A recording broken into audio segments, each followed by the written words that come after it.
Kindred spirits. You know, there's a special kind of lightning that only strikes when you're already standing in out of the rain. It's a magnetic pull so strong it makes you forget you ever had a home to go back to. Tonight's a story about that pull. It's about two people, a little bit of magic, and the high cost of a heart that decides it wants to beat for someone new. Settle in. This one's gonna sting. The first time John saw Sarah, it wasn't a movie moment. There were no violins. It was just a Tuesday at a crowded coffee shop, and the world simply stopped. John was holding a latte, thinking about the grocery list his wife Amy had texted him. Then Sarah walked in, and the list vanished. Sarah was standing by the window of the bookstore, the gray city light catching the edge of her coat, and John felt a physical hitch in his sternum. It didn't just leave his mind. It felt like the ink had been bleached from his soul. Sarah felt it too. She was halfway through a sentence on her phone to her husband, Mark, when her voice trailed off. She looked at John, and for a long, terrifying second, the rest of the room went silent. He loved his wife, Amy. He loved the quiet life they'd built over 10 years. He didn't want this. But as he stepped toward the counter, his feet felt heavy, drawn toward Sarah by a pressure he couldn't fight. When their eyes met, Sarah's breath hitched. She looked terrified. The steam stopped rising from the cups. The ticking clock on the wall held its breath. "Do I know you?" John asked. His voice sounded like it was coming from underwater.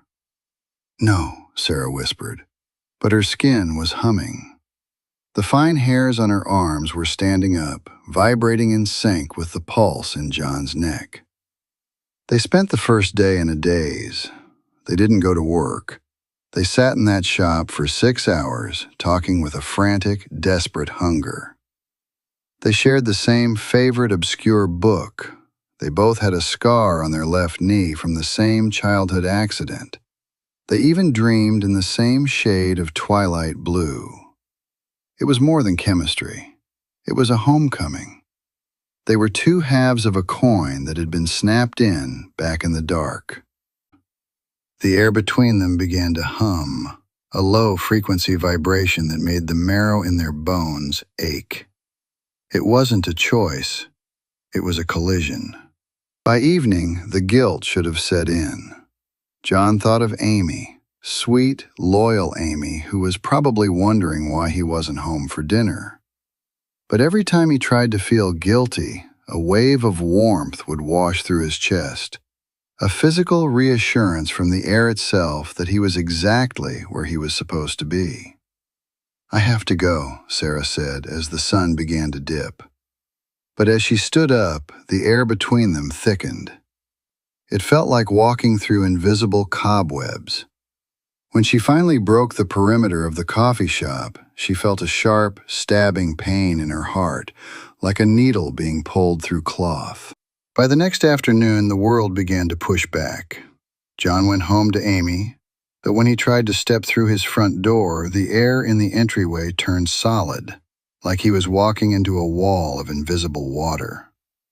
The house he'd lived in for a decade was suddenly pushing him out. Inside, he could see Amy laughing at the television, but the closer he tried to get to her, the harder the house repelled him.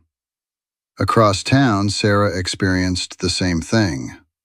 When her husband Mark tried to kiss her cheek, his skin felt like the wrong pole of a magnet. They physically couldn't touch. Every time she thought of John, the floorboards under her feet groaned. The very foundation of her life was shifting, trying to slide her out the door toward a man she barely knew. Day 2 was when the beauties started to curdle. John went home, but he couldn't touch anything. When he tried to pet his dog, the animal bared its teeth and backed away, sensing something wrong in John's energy. When Amy reached out to touch his hand, a spark of static electricity jumped between them so violently it left a burn mark on the tablecloth. He wasn't John anymore. He was a piece of a puzzle that had been forced into the wrong box. He met Sarah in the park the next morning. They both looked haggard, their eyes rimmed with red. They didn't want to be there. They were terrified. "I tried to stay in bed with Mark," Sarah sobbed, her voice trembling. "But the mattress felt like it was made of broken glass. The moment I thought of you, the pain stopped." They sat on opposite ends of a bench, vibrating with a tension that felt like it might snap their spines. The horror wasn't in the love, it was in the displacement. They talked about their spouses, about Mark's laugh and Amy's kindness, and as they spoke, the lights in the park began to dim around them. The green of the grass deepened into an oily, unnatural emerald. The birds stopped singing and began to scream in a single, monotonous tone. The love was no longer a feeling, it was a gravity. They stood there, two good people who loved their lives, being dragged toward each other by a force that didn't care about their vows.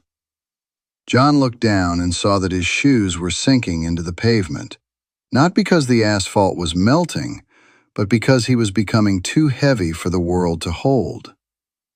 "I don't want this," John whispered, his face inches from hers. "I know," Sarah replied, her eyes wide with horror. As they spoke, their shadows on the grass began to reach out, stretching toward one another like spilled ink, independent of the sun.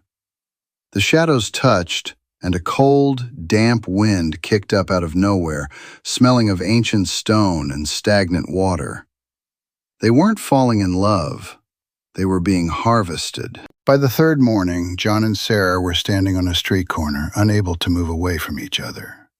They weren't touching, but the space between them was dead air. People walked past, but nobody seemed to see them.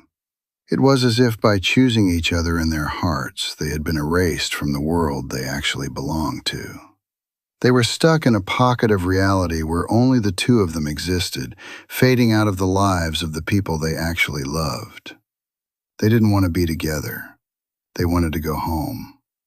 But the magnets had clicked, and the rest of the world had simply closed its doors. Funny thing about soulmates. People always assume it's a gift to find the person who fits you perfectly. But if you've already built a life somewhere else, that perfect fit just becomes a cage. John and Sarah found their other half, all right. And now they get to spend eternity standing 3 feet apart, watching the lives they actually wanted carry on without them. See you tomorrow night. Try to stay grounded.